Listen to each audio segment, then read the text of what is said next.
Assalamualaikum warahmatullahi wabarakatuh. Perkenalkan, nama saya Sofi Kurniawati Kaputri. Saya dari kelas 12 MIPA 1, absen ganjil.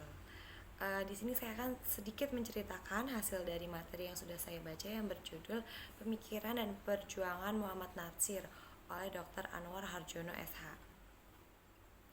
Seminar ini dilaksanakan pada tanggal 16 Juli pada tahun 1994 di Jakarta. Nah, di bagian awal ini menjelaskan tentang surat Al-Ahzab ayat 23 yang berbunyi, di antara orang-orang mukmin itu ada rijal, tokoh pejuang yang menempati apa yang telah mereka janjikan pada Allah. Maka di antara mereka ada yang gugur, dan di antara mereka ada yang masih menunggu dan mereka tidak mengubah janjinya. Pak Natsir ini sudah dikenal secara luas sejak masa muda hingga akhir hayatnya sebagai pemikir dan pejuang. Pemikiran beliau ini tidak terlepas dari dua hal, yaitu hubungan antara agama dan kemerdekaan berpikir, hubungan antara agama dan bangsa. Islam dan Akal Merdeka yang ditulis beliau dalam majalah Panji Islam Medan pada tahun 1941.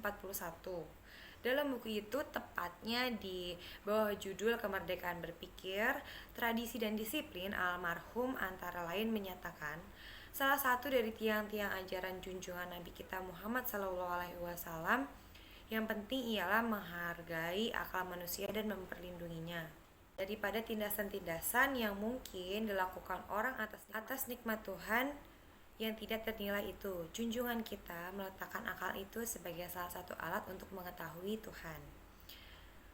Dalam Islam, akal itu mendapat tempat yang mulia.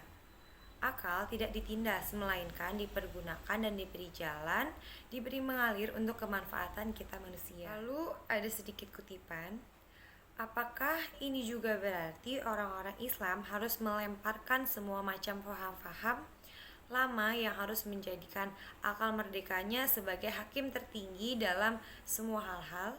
Pak Natsir menjawab, akal merdeka ibarat api yang mungkin lampu yang gemerlapan, memimpin kita dari gelap gulita ke terang benderang.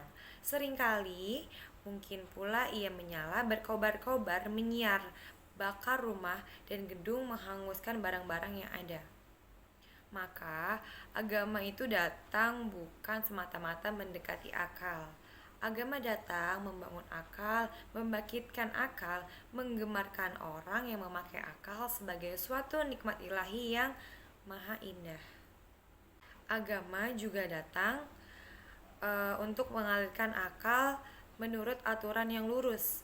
Jangan melantur ke sana kemari, merampok pagar dan pematang-pematang. Selanjutnya, mengenai hubungan antara agama, bangsa, dan negara, Pak Natsir dalam tulisannya yang berjudul Revolusi Indonesia yang dipublikasikan pada bulan Juli 1945 di Capital Sakelar II mengungkapkan betapa dunia takjub dan heran mendengar diproklamasikannya negara bangsa yang paling lunak di dunia.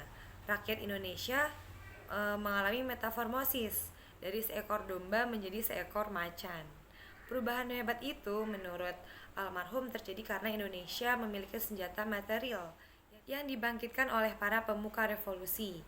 Senjata ampuh itu adalah panggilan Allahu Akbar. Dalam ajaran Islam disebutkan bahwa manusia dijadikan dalam golongan, bangsa-bangsa dan suku-suku bangsa yang berbeda-beda, bahasa pun bermacam-macam.